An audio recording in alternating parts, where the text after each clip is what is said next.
Woo! And we are back right here on the Real 1100 AM iHeartRadio, taking in all over the world. All over the globe. And it is a Big Scoop Thursday, and I got a big show for you today. I got a big guy. I mean, this man has been developing the economy over there on the south side of Atlanta for his entire life. Yeah.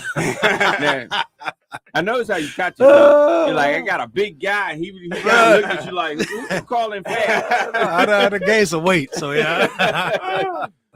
Lord have mercy. Joining us today from Urban Pulse, Mr. Christopher Pike. What's up? What's up? Glad to be here, man. Thanks for the invite. It's always a pleasure to sit down and be able to talk about the South Side. And so glad to be here to really just pump up the stuff that's going on and spend a couple of hours with y'all, or hour, I guess, with y'all. Oh, yeah. Yeah. First of all, let's get something off the table.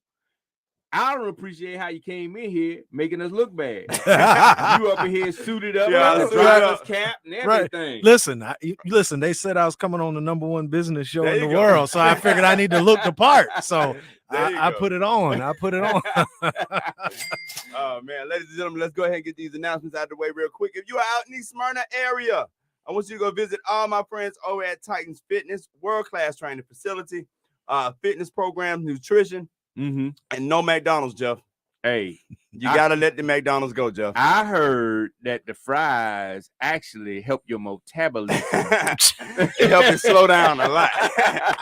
But if you do want to get a free training on me, you can visit right there online at titans.net, or you can visit them at 1834 South Cobb Industrial Boulevard.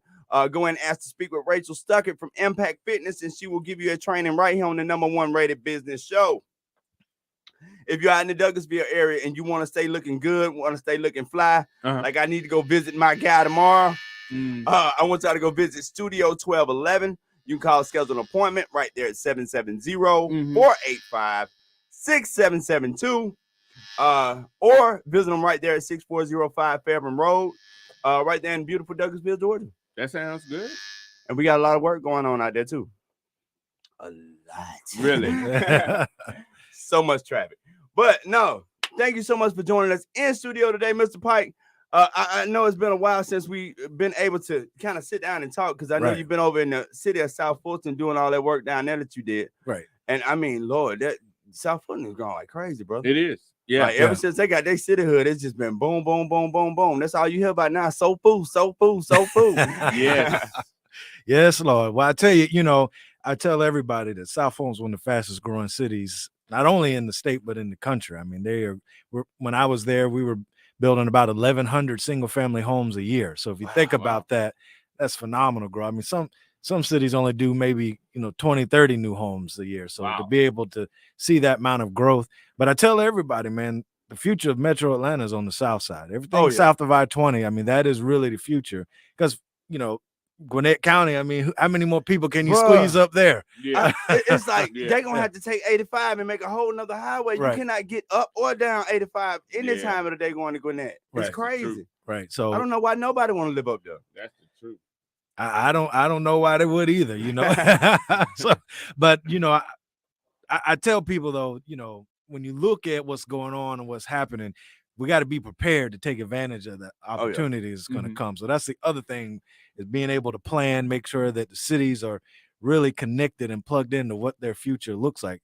Because the worst thing you can happen is have development happen to you and you not participating in it. Oh, yeah. And I tell that from folks who live here. You have folks who've lived on the south side 30, 40, 50 years, generational folks, and you don't want development to happen to them. If you look at some of the stuff that's going on in Atlanta with gentrification, stuff like that, that's just because you didn't have right policies in place to address that stuff. We all knew it was coming, but you got to have the professionals sitting there saying, hey, we need to address this stuff. We need to make sure that we're not pushing out people who help build this community. And so I think that's one thing that, folks need to look at on the south side is, hey, how do we address this growth that's coming? Because everything that I'm seeing, all the information I'm reading, saying that city of Atlanta or Metro Atlanta is going to grow by 1.3 million people by 2030. So think about how that's not but what, like 8 years from now, something like that. Exactly. That's a lot of traffic, right? But tell me this, why is it the south side has become so attractive? I mean, don't get me wrong, you got the airport down there that brings a lot of jobs. But why the South Side? That we see this big emergence. Like everybody want to be on the down here in the South now. I think it has to do with the professionals. So if you think about it, 5-6 years ago, most of the cities on the South Side didn't have economic development professionals. No, they did not. So, and what happened is once you started getting those professionals, what I told people when I walked in the door was, we're going to control our narrative. We're going to tell our story about our community the way that we think it should be told. And I think that started resonating with people. So once you control that narrative, you start telling that story over and over again, and then you start bringing people down, telling them how great the South Side is, then it starts to resonate with folks. And I think that's what you're starting to see. You can't underestimate the importance of having folks at the table that know how to position your community to win. And so I think that's really what you're seeing. And so all of these communities now understand that that's how you get growth. That's how you get responsible growth. And that's how you get desirable businesses, because everybody knows the people who were playing in the South Side were playing it for warehouses and industrial. And you're starting to see that narrative change a lot, because now folks are saying, well, we want the same thing that folks in Alpharetta have, and folks in Roswell and Sandy Springs.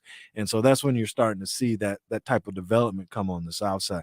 But it took time. I mean, you have to sit at the table, talk to developers, and get them to understand, like, listen, this is our expectation, and you have to come down and meet that expectation. How can a community get involved in knowing what's going on and helping create the narrative for their community? Because a lot of times the community will find out about it after it happened. I mean, there's nothing they can do about it, and they don't know actually where to go to find out, or who to contact. They basically go, hey, it's time to vote.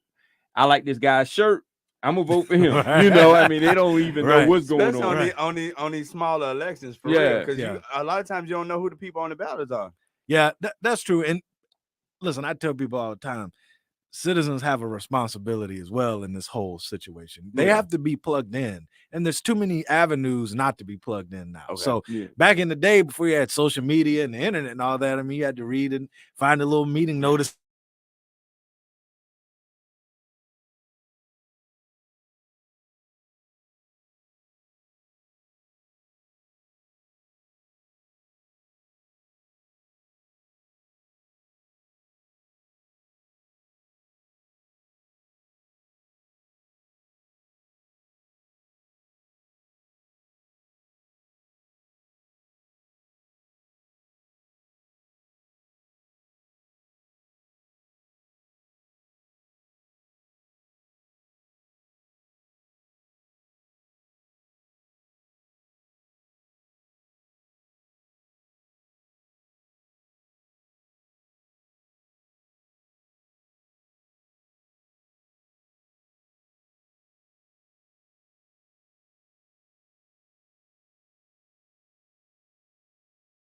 I tell them all the time, I said, the worst thing you can do is have a zoning application for mayor and council, and then people come with pitchforks against your project because it's dead on arrival. It's not going to get approved. So you have to do, as a developer, you have to go out there and talk to the community and be like, hey, this is what we're trying to do. We'd like to get your feedback. Come to this meeting, tell us, hey, we like that. No, we don't like that.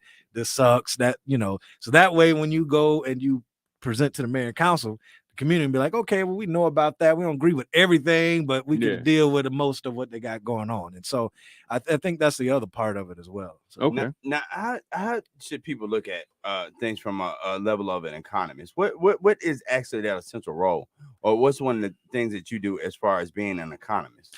But I'm not an economist. So I think that's what it was funny, because when I first started with City of South Fulton, we had somebody get up and make public comment. It's like, how can somebody do economic development? They're not an economist. And I'm like, I was like, well, economic development professionals aren't economists.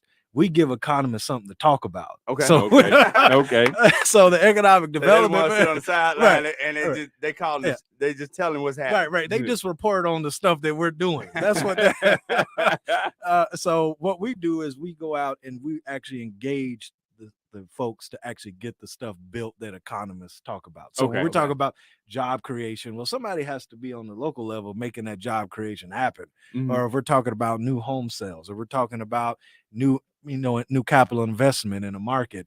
Those are people like me that are out there pounding the pavement, going to talk to folks to get stuff actually coming out of the ground. And so, and then that's what economists then go back and report on. Well, we've had this much growth. Well, they get the credit. Yeah. Well, they don't get the credit. I think most they just get to commentate. They get to give us our report card. They score us on what we've done. That's what they do. But that's how that works. But from understanding that, though, and we do understand how the markets work, and we do understand how employment affects the economy, how job creation affects the economy, how bringing in new capital investment affects the economy.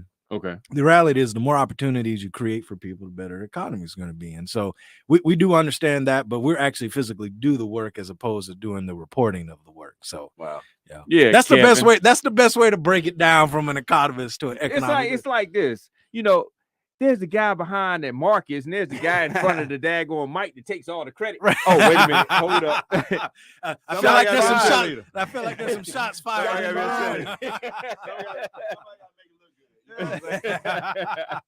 But no, when we start looking at our economy, and you start looking at different cities, especially emerging cities, what are some of those opportunities that people should be aware of, or what's some of the more obvious opportunities that people miss a lot of times?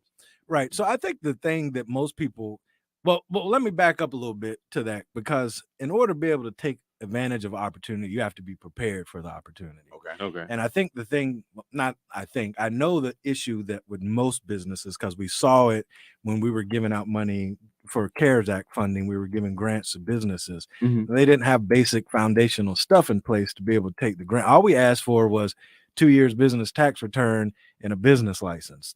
And businesses didn't have that. So that says that you're not set up properly as a business. And so you can't take advantage of opportunities if your business isn't set up right. I mean, we were basically just giving away free money. All you had to do was show your tax returns and your business license. And they couldn't even do that. So I think it's important to understand that this development and growth is happening, but if you're not set up right, you ain't gonna be able to take advantage of any of that stuff. With this big push for entrepreneurship in our community, for real. It's funny that we still got them two different attitudes. You got some folks that got the attitude like him, bro. You just need to have your paperwork and your taxes done. Ain't that big of a deal. And then you got, man, I gotta do all that. You know what I'm saying? I mean, I just can't believe that. The problem with entrepreneurial, I guess you would say entrepreneurialism today, is because of social media and a lot of the miseducation, people confuse hustling with owning a business. Right. And that's true. And that's the difference. So they're like, I don't think really a lot need of the it started off paperwork. as I can make all this money. I don't need a business license because I don't want the government in my business. You know what I'm saying? Right. And so when it comes down to it, and they're like taxes, I don't want to pay taxes, so I'm gonna hide this and hide that. But then when they try to go get a loan, they don't have everything in order. And so I think that's the biggest problem, that entrepreneurialism has been a hustle instead of a business in a lot of the narrative online. And so they're getting it confused. Because it just seemed like to me a lot of times in our community, and I ain't trying to down our own folks, but it seemed like we so ill prepared for things. Because it's like other races and stuff, they go start their own businesses. They start from marketing plan, business plan, strategy, business licenses. But who do you listen to? Market. No, but check it out. Who do you listen to? The problem is a lot of our businesses, we listen to people on social media and we get entertained, not informed. Where other cultures, they have a business, like for instance, I have a friend that had a Indian restaurant, and he said how they set it up was they came to him and said, we're going to give you X amount of dollars. You have to do this, this, and this to set up your restaurant. And in 2-3 years, you have to give back and you have to teach the next person. So they got a game plan just laid out for them. And they follow the plan. What we do is we kind of look online and say, hey, that guy he look like he got a lot of money. And that's true. We got to teach and train. That's the problem. We're not teaching and training. Like, for example, I started my company when I left the city of South Fulton. Well, my daughter, who's in college right now, she wants to be an entrepreneur. She's doing fashion design. Well, I told her, I said, well, you're going to be my business manager for Urban Pulse. You're going to send out the invoices. You're going to make the deposits. You're going to pay all the bills. And what I'm doing, she don't want to do this, what I'm doing for a living, but she wants to own her own business. Yeah. And so while she's a phenomenal at fashion design and making clothes, she's at the house making clothes right now for folks. While she's phenomenal at that, The problem is she's got to understand how to also properly run her business so that she can take advantage of situations. Just like when I was in Albany and we were trying to get minorities contracts to do all this construction that was going on. Well, you have to be able to be bonded to do construction in government. Okay. Now that's where all the easy money is in the government because they're handing money out left and right. But you have to have certain things in place to be able to get those government contracts. Yeah. And folks get mad because it's like, well, you know, the council is majority black or black people running the city. But yeah, we still have to be accountable how we manage the money. You still have to be accountable. Right. And so we want you to win. Like I tell people all the time, the greatest documentary I ever watched was the one about Maynard Jackson and how I tell people, I don't have any documentation that this actually occurred and is true, but I believe it in my heart that Maynard Jackson single-handedly created more black millionaires probably than any other person in modern history. Wow. Just by the way he handled and managed stuff that happened at the airport and the expansion of the airport, making sure black people got advantages to do construction at the airport. But he still did it through policy. It wasn't like he just took a check out of the city of Atlanta, checking account and wrote it to people. You know what I'm saying? Yeah. You know, you want our folks to take advantage of these opportunities, but you still have to have some accountability on your end. So, so we don't end up in jail. You know what I'm saying? A lot of times I think we grow up, thinking that bucking school and all this type of stuff, oh man, I ain't doing all that, or dropping out of school and all this makes you cool or give you some type of rite of passage as a man in the hood or whatever.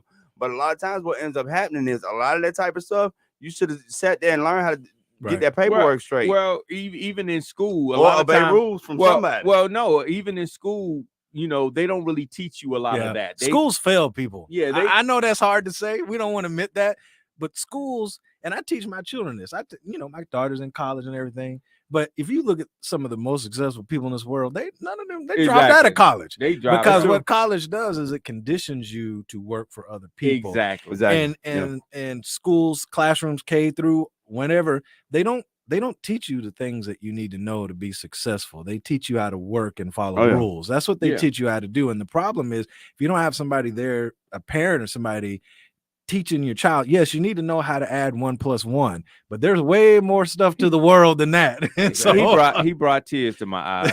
but no, that's so true. Because if you even think about it, school starts 8 o'clock in the morning. They let you go around about 3 something. You know what I'm saying? College, your first stuff started about 8 o'clock in the morning. Check it out. The most interesting thing is, I don't know about y'all schools, but how many schools taught you how to even balance a checkbook? Right. Not one. Let alone a financial statement or anything of that nature. Right. But I got to push back on that because I really, really thought about it, especially being a parent myself. Yeah. I don't think I want them teaching my kids that type of stuff.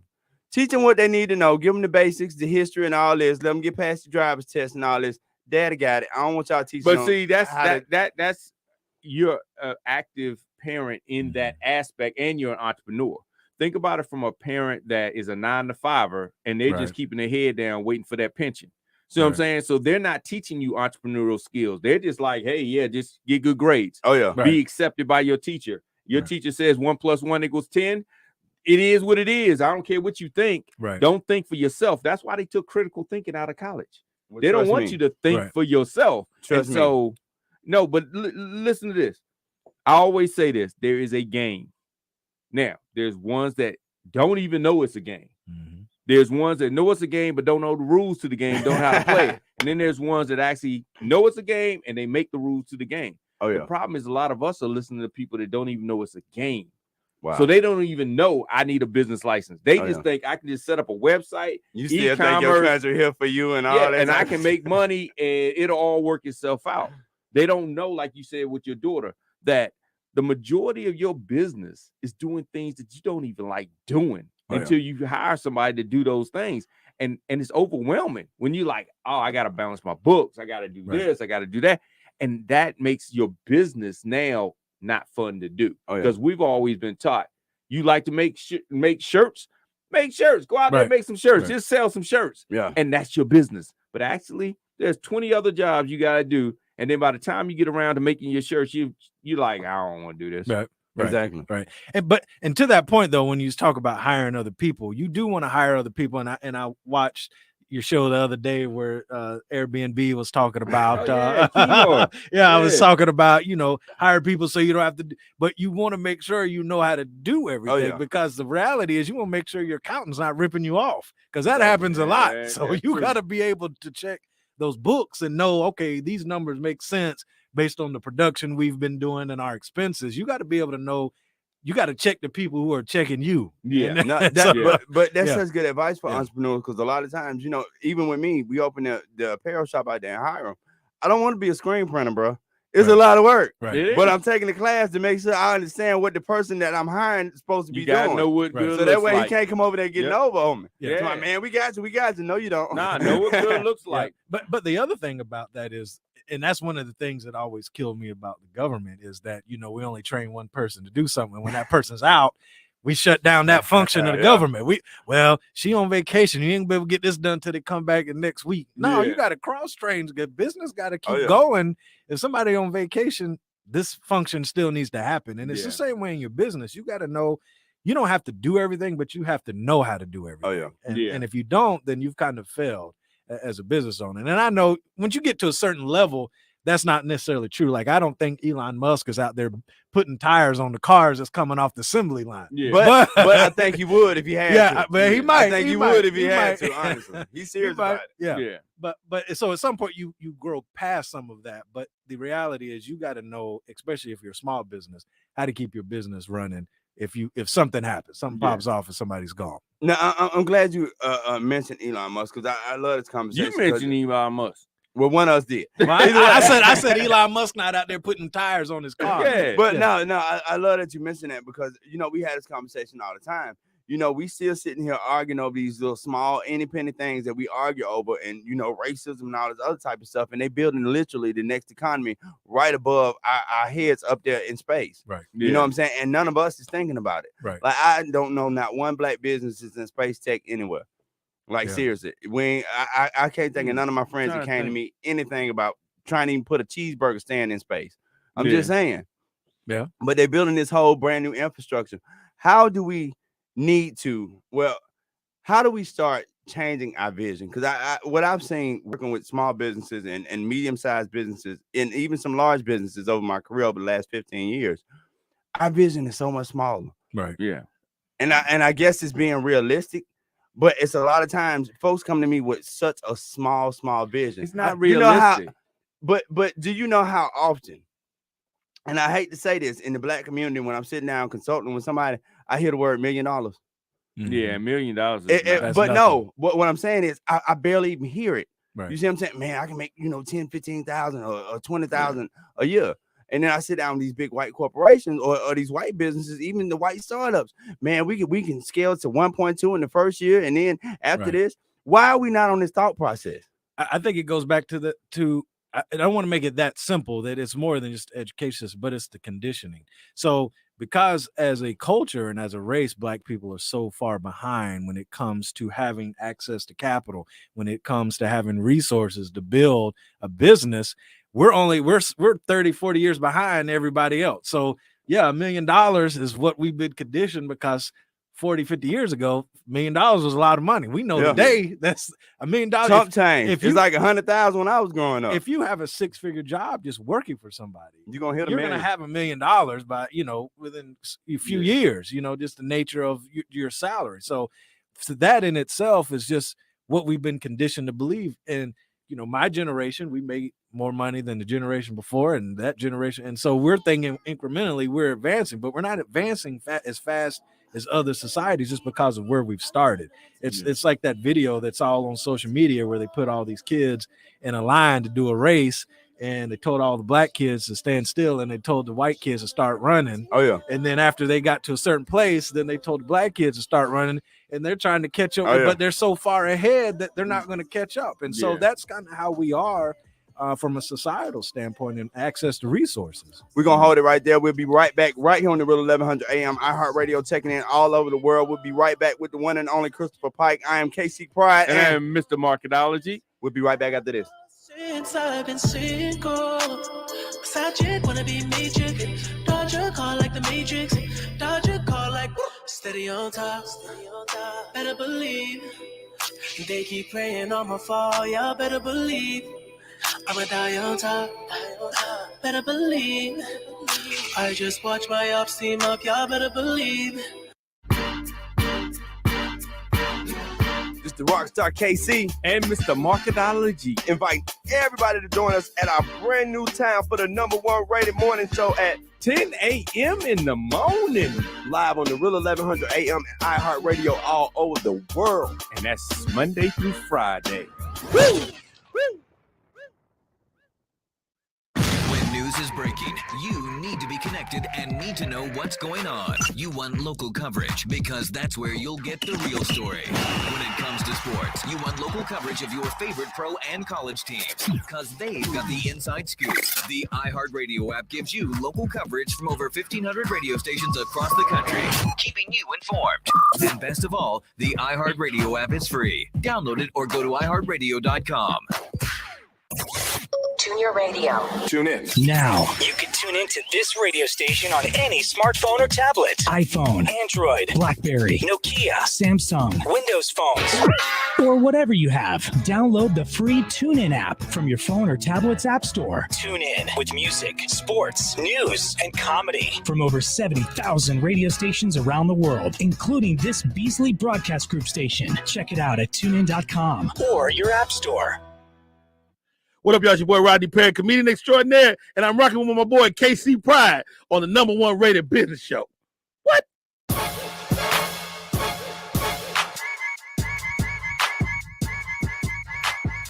We are back right here on the Real 1100 AM iHeartRadio, checking in all over the world. It's Big Scoop Thursday. It's the scoop. And we definitely got a great interview for you today. Once again, we're sitting here talking with Christopher Pike. We're talking about vision. Yeah. How to create the right vision before you even get started. So jumping back in that conversation, I love what you said right before we went to break, because it's always been one of those kind of jokes in our community. It's like, well, you give me a 400 your head start, I'd be way out there too. Yeah. Right. But no, it's vision. How do we get our people to increase that vision just to be a little bit bigger than what folks thinking? Because a lot of times it's like, we trying to be so real, and we scared to really, really put something big out there because they don't want to fail big. I really don't even know what it is at this point. I can't do nothing that small though. Yeah. I think from what I see is it's fear. So again, we've been conditioned to think, well, you go to college, go to school, get you a good job, 9 to 5. I mean, I just left a good job, making more money than I ever made. But the reality is you're never going to be more than that job. And so I think what happens is we get conditioned to think, well, this is what we're supposed to do.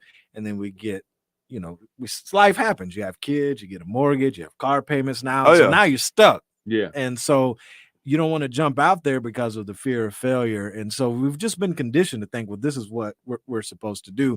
And there's so much more to that. And even if you get conditioned to that, again, just like you said, knowing your awareness, you need to know, like, okay, I've been conditioned for this, but I don't want my children to be conditioned for this. Wow. And I think that's the thing that, you have to be understanding where you are, because sometimes we're in situations that we just can't get out of, because, I mean, at the end of the day, you got to have a place to live. So you got to have money to pay your mortgage or your rent. So what I found, honestly, it don't matter how much you get paid as far as income, whatever your check is, before you know it, you're going to outlive it. Yep. Like, seriously. And they're only going to pay you enough to make you keep coming back to work every day. Oh, that's yeah. it.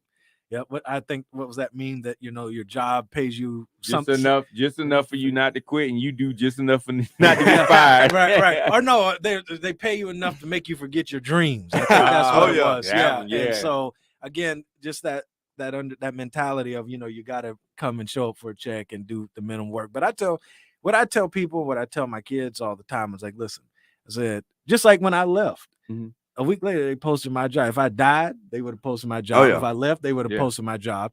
And there's no benefits for my children past my being alive or being present at that job. And so when you talk about entrepreneurship and stepping out and not living by that fear, you want to create something that if I die now, at least my children have an asset that they can then sell, that they can then live their life after I'm gone. And I think that's the mindset that we need to get into. And, quite frankly, I mean, we're having an honest conversation here. I hear a lot of Black families be like, well, they're going to have to get their own stuff. I got mine. And there's no talk about generational wealth. And that's really the business that I'm in. I do other stuff, but you know, I grew up dirt poor. Like I've lived in homeless shelters before. So my thing is, let's stop this cycle. Let's create some generational wealth.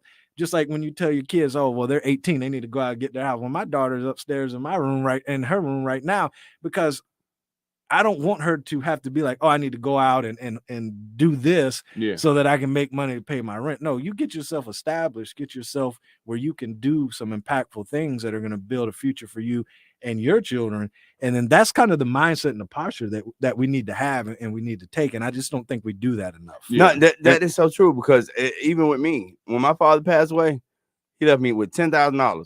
It took $9,000 to bury him and $1,000 to feed everybody. So you better than me, man. You better than me. That's all legacy I got. Yeah, you better than me. My dad passed. We didn't get nothing. My mom just told me this is what's in the attic.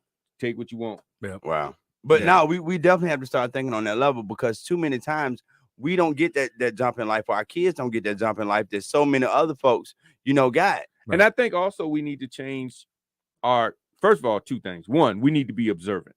Like you mentioned before, when you look at successful people and you start looking at their documentaries, which we don't do because we're looking too much at music videos, you look at their documentary and look at their path and dissect their path and say, okay, if I want to be successful like them, here's some successful clues that are left to be so. Right. When you look at them, most of them did not go to college and go get a 9-to-5 job and work 20 years and then all of a sudden retire and then say, okay, I'm going to now start this business. No, they didn't. But the problem is we listen to other people say, this is what you should do. And then when you start saying, well, how many people did that and was successful at a level that I want to be? Exactly. We don't do that. So we need to be more observant, first of all. And then second, we need to surround ourselves with people that can give us that vantage point, that perspective.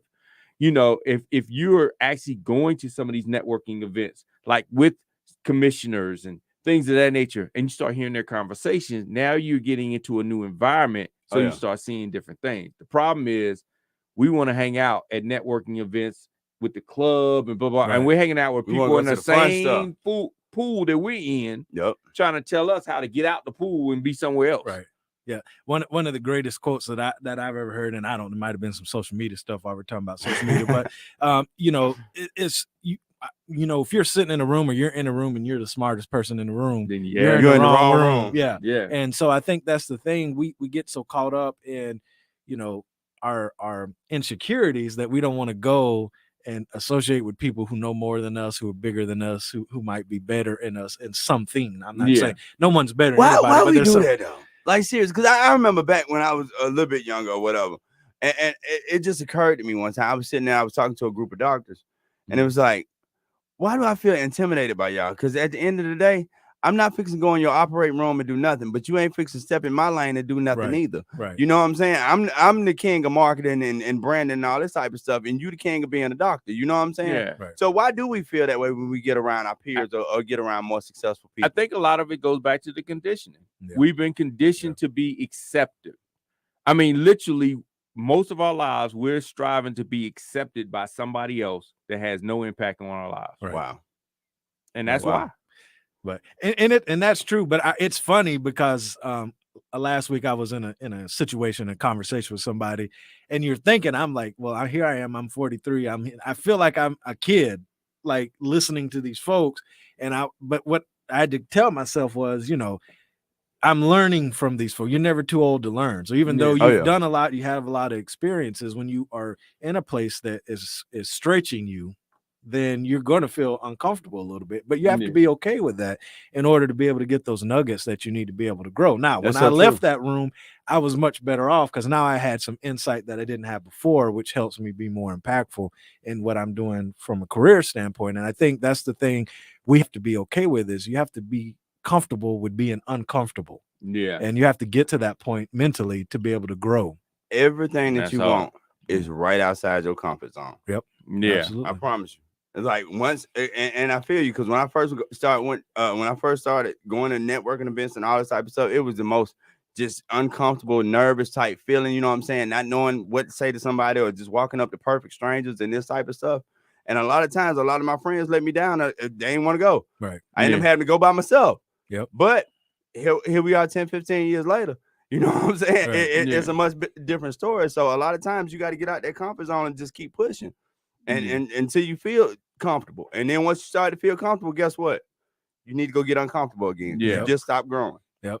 So what are some of the things you've done to actually position yourself with some major players, especially in a federal government, corporate setting? Because a lot of times that's a different game. Right. We want to go in there and be authentic, which you should be authentic, but we don't understand that the language is different. The game is different. How did you position yourself in a way or get to those tables? Good question. Yeah, that's a great question. My questions are good. That's a great question. He So said, like I be saying, I know some dumb stuff. he was like, man, you had an epiphany. Wow. That's your one good thought for the Yeah, week. He actually got a brain. No, so what and it's funny because I do a Wisdom Wednesday video, and I talked about this today about building your personal brand. Okay. And I think really that's what it stems from. I tell people all the time, there's nothing special about me other than I just live my purpose, and then I go out and every day operate in that purpose. And I think people attract to you. And he light skinned, Joe. I'm just putting it out there for you. And he light skinned. That's right. Light skin helps a little bit. He's only light skinned because it's cold outside. Listen, I did go to Puerto Rico a few weeks ago. I got dark. I got real dark. But that's funny you said the light skin. I would tell a quick story and I'm gonna get back on it. My friend, my best friend, he and I sold radio advertising. We actually worked for Clear Channel, now iHeartMedia. Wow, okay. Back in Albany, and we sold radio. And he's short and dark skinned. I'm tall and light skinned, and I always dressed. I didn't always wear a 3-piece suit, but I always had on a tie and some pants and stuff. Yeah. And every time we would go somewhere together, everybody would talk to me and they would never talk to him. And so one day he's like, Pike, you know why they do that, right? And I was like, nah. He's like, because you light skinned and I'm not. And I was like, man, come on. But in your mind, you don't even think about that. But then I started paying attention and that stuff is true. But wow, it is true. It is. No, I'm just giving you a hard time. I'm giving you a hard time. No, but back to the point. So I think when you operate in your gifts and you become a subject matter expert, I think then that opens up doors for you. And so I'm able to be invited to places that I would not have gotten into if I didn't operate in my gifts. And I know that sounds very simplistic, but I tell people all the time, I would do what I do for free if I could figure out how to feed my kids. And I think that resonates with people. And so you get into these doors that you wouldn't normally get into. And so I think if you don't try to fit into something that is not your purpose, then you those doors open up for you. But then again, being accountable, like people know, like when they come to the city, like there's people who did business in the city of South Fulton specifically because I was there. Wow. And that they knew that I was going to do business a certain way, that they were going to get taken care of. And that resonates with people. When I left the city of South Fulton, I had mayors from other cities reach out to me saying that, we hate that you're leaving the city of South Fulton because you weren't only just good for the city of South Fulton, you were good for the region. Wow. And so when that resonates, that also opens doors for you. And you just have to be intentional about the work that you're doing. It doesn't matter what you do. If you're marketing gurus like yourselves, if it's like my daughter who's in fashion design, making clothes, if it's economic development, is when you live in that purpose and you operate in that and you maximize that, people are going to recognize that and they're going to want you at the table. And that's really the way the doors opened up for me, was just being authentic to myself and living in my purpose. Now let's talk about the authenticity, because a lot of times I think some folks kind of mistake that. Because I act a fool on the radio and all that type of stuff, and we joke, we have a lot of fun. But when I walk into a boardroom, I act like I'm in a boardroom. Right. Yeah. You know what I'm saying? And I don't think that takes away from your authenticity. No. I don't get to sound like a white person at all. But in the same breath, I give it the respect that the situation gets some days. That light skinned hate boy. And they say you look like him almost. You look like him brother. Excuse me. And this is how But seriously, what does that mean for so many folks? Because everybody, I think, in this day and age is really trying to figure out, all right, how do I show up and be my authentic self, right, and not feel like I'm selling out and this type of stuff. So this is what I tell my children. So this is parenting advice, and so my daughter, she listens to music, and of course that's not I ask her, I said, do you have anything that's not talking about sex and drugs? She says, there's anything y'all got. Not if it was made in the last 2 years. Right. And so that's her playlist. But I also know that she has a playlist of all the stuff I listen to. Like Biggie's my favorite rapper. Okay. She got Say it again. Biggie. She got a whole. Miles, play that Biggie for him. Look, we played Biggie the other day. Kevin didn't even know who it was. On the anniversary, Yeah, March 9th. See, you got Bruh. bad parenting. My daughter got Biggie's shirts. She got playlists. My daughter like Tupac. Right, see, that's all right. My daughter like I Tupac, like bro. Tupac, but I was like, that's Biggie. He talking about what's this mess y'all playing on the radio? Oh I'm man, like, mess. Biggie, KC man. said that. That's one of them deep cuts, bro. That was a deep cut, though. That nobody heard, though. Man, love, boy. But the point I tell her is that, you know, and I was talking to a group of kids and told them the same thing. I said, it's okay to be yourself. You got to know when it's appropriate to be this and when it's appropriate to be that. I said, listen, my friends who know me know that we go down to the House of Jazz and I turn all the way up. But when I go talk to the mayor and council, that's going to be a whole but it's still me. Yeah. But it's like, you don't have to just be like a stick in the mud. I love that. You can be cool and hang out and do all this stuff and turn up and still be a professional that's respected by people. Yeah. Oh, yeah. You know what I'm saying? And so I think what people get so caught up in, they got to be one and then they shun the other one. And you don't have to do that. You could be, you know, cool. It takes my best friend to tell you, he's like, Pike, thing I like about you is I could take you to the outhouse, you're gonna be okay, or I could take you to the White House, so you're gonna be okay. Either way, you're gonna be fine. So I'm fine on the farm, I'm fine, you know, at the most powerful house on the planet, I'm gonna be good. You know what I'm saying? But you have to have confidence in yourself and be comfortable with yourself to be able to function like that. And people know, like, man, I reached out to some of my former coworkers when I left the city, because everybody at the city is like, man, this dude professional is all good at. But then when I started reaching out to some of my friends on the social, my coworkers on the social thing, it's like I kind of saw some glimpses, but some glimpses, because I was like, man, you ever hang out on Old National Day? It's like, no, that's not my. I was like, man, I like a little ratchetness. You know, you gotta know how to fuck. Like it's funny because I used to go to the most ratchet places in a 3-piece suit. Everybody look at me like, what are you doing in here? But it's the Poe. But people are I would tell you, one time I was doing a community, we were building a park in Albany, and they had the sheriff department brought some of the inmates in to help do some of the building. Okay. And I knew one of the guys. Now I was on the city commission, city council in Albany. And so when we were eating lunch, I went over to sit with all the inmates, and I was talking to them. I was guy I knew. We was just talking. We just chopped it up the whole about an hour and a half. And all these people kept coming over talking to me, all these important people. And the guy said to me, he was like, man, I just want to say thank you. And I was like, what you mean? And he was like, man, you sit down here and ate lunch with us. He's like, all these important people came over talking to you. He's like, you weren't embarrassed to sit with us. I was like, let me tell you something. We all do stuff in our life. We all hit some bumps in the road, but at the end of the day, we're all people. And I said, I don't care what these folk think about me. I was like, I am who I am. I'm not going to shun you. I knew you way before, you know, you went to jail. So, you know, I still know you even though you in jail. Like, I'm not going to be that person. And I think that resonates with people, that authenticity, that it's just always going to get you to where you're supposed to be if you're just true to yourself and real with people. Now, I want to give you a purpose question in regards to finding your purpose. So often we look at our purpose based on what makes a lot of money. Right. Somebody like, I did this because that was my purpose. And then you say, okay, what if you made no money doing it? Right. You know, how do you actually be true to yourself and say, this is my purpose and this is why I do it? I will tell you, when you operate in your purpose, the money will come. When I left Albany and went to Villa Rica, where I first started as a Main Street manager, I was making $45,000 a year. Wow.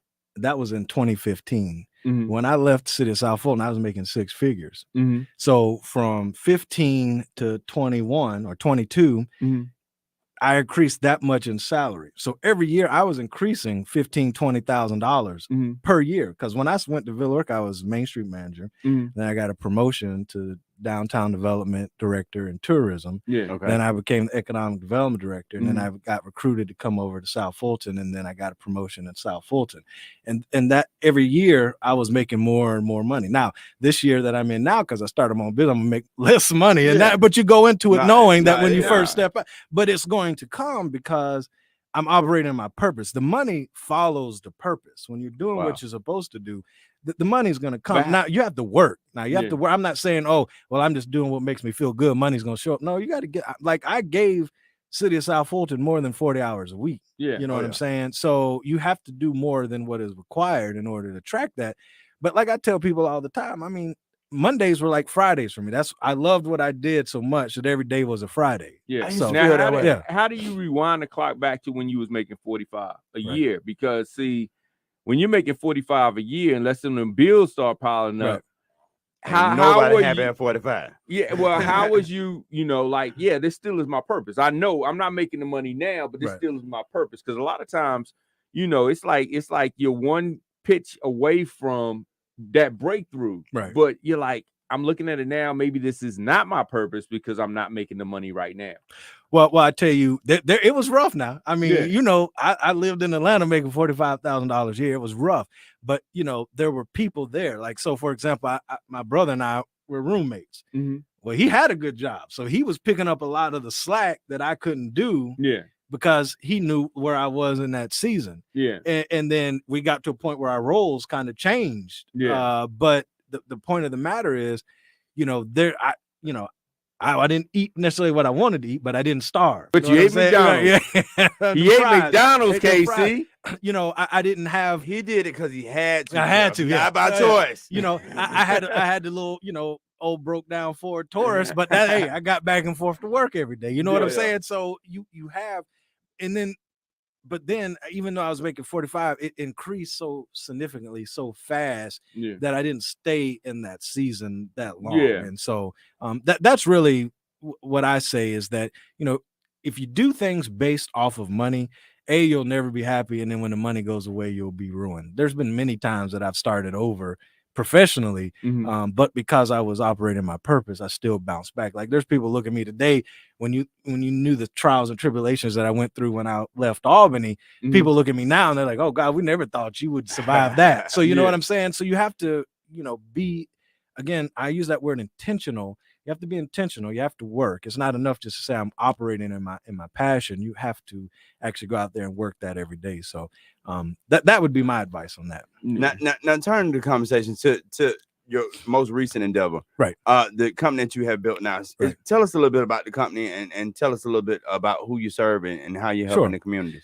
So Urban Pulse is we help do economic development planning. So master planning, strategic plans around economic development, government services. And then we do on the private sector side, we help developers understand what the needs are in a community, help those developers get through that red tape, help them get to a council meeting without pitchforks from the citizens. And then we do the real estate side of that. So what I'm doing is basically the same thing I was doing for the city of South Fulton. I just get to do it for more people now. And so we are in the process of, we started this company in February when it came back from Puerto Rico. And so we're in the process of getting some contracts in place and things. And we got some cities that we're getting ready to announce that we're working with. But what we do is help them. I like to call it juice up their economic development strategy. Wow, okay. And so what we want to do is make sure cities, especially cities on the south side. So I'm not ashamed to say that I'm intentional about working south of I-20. That's going to be the target area that we focus on.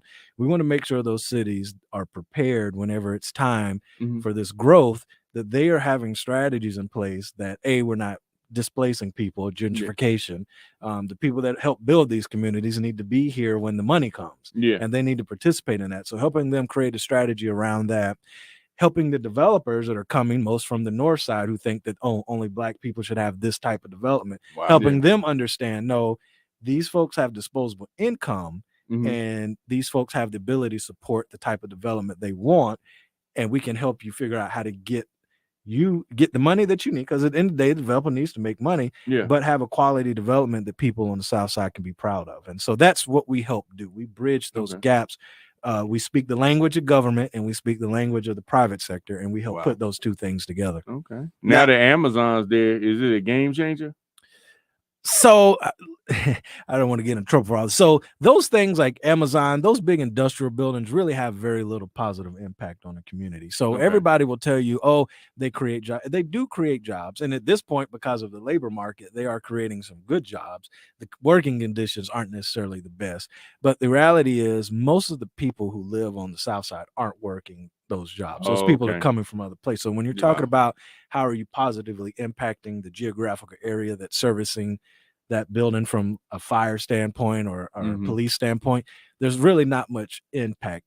I'd rather have a very high dense mixed use development with restaurants and apartments and stuff like that than a 1 million square foot industrial building, because you're going to get more tax revenue out of the mixed use development than you are that industrial building. So while you appreciate the fact that those jobs do have impact, it's not the level of impact that it's going to have from doing a mixed use development, something like that. That makes sense. Yeah. Now, what are some of the upcoming opportunities? Because COVID has decimated a lot of different industries, and we starting to see even Lorenzo talked about we're in this period of new things and new ways of doing business. What do you see as some of the newer opportunities in business that's going to be coming about? Well, contrary to what a lot of people believe, I believe this, that the office is going to come back. Like people only want to be segregated in their house for so long. So that work from home it's fine in theory. People like it.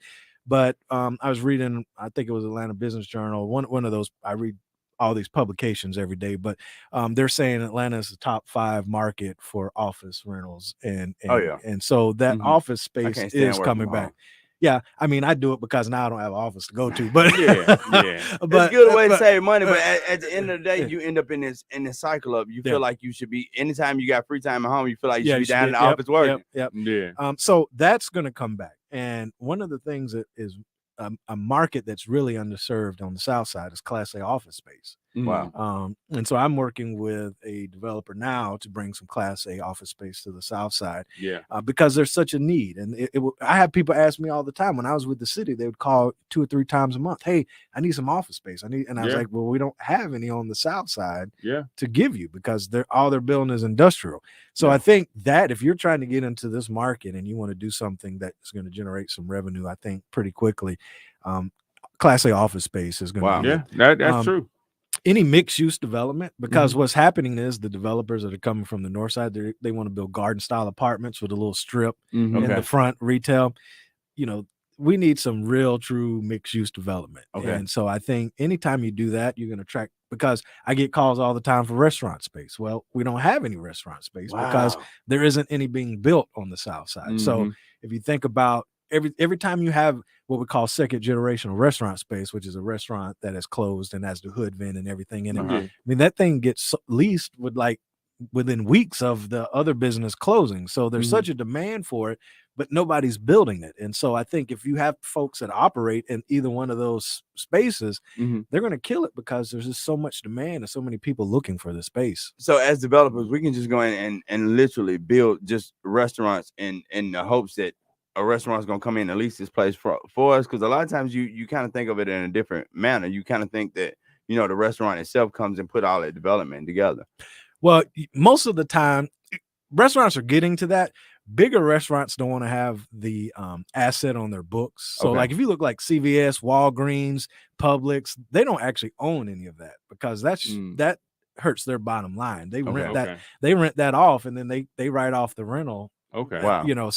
So your bigger places aren't trying to buy real estate. So what's happening is you have to have developers come in and build it, and then the restaurants will lease it from them. So it's now you do have some restaurants that are like first generation, like mom and pop restaurants, and they understand like it would be more beneficial for me to own this asset than to lease. And so you do have restaurants, but the problem is they don't want to just build on an island and there's nothing else around them. And so that's why you got to have the other mixed use parts to it, because, retail and commercial are going to follow rooftops. And so they're not going to go buy a 1 acre parcel out in the middle of nowhere and build a restaurant. It doesn't really help them that much. So it's kind of a double-edged sword. You got to figure out how to get the density and the ownership together. So, man, we got to have you back. We definitely got to have you back. He said he's bringing some restaurants to the South Side, and it's about time. I said, we need to bring some of them. I'm working on the restaurant stuff. I'm working on the we restaurant. need to bring some. I'm thinking in my head. Because all we got is McDonald's. Bro. All we got is McDonald's on the South Side. We got more than McDonald's. I got some developer friends, bro. We go down there and build it up.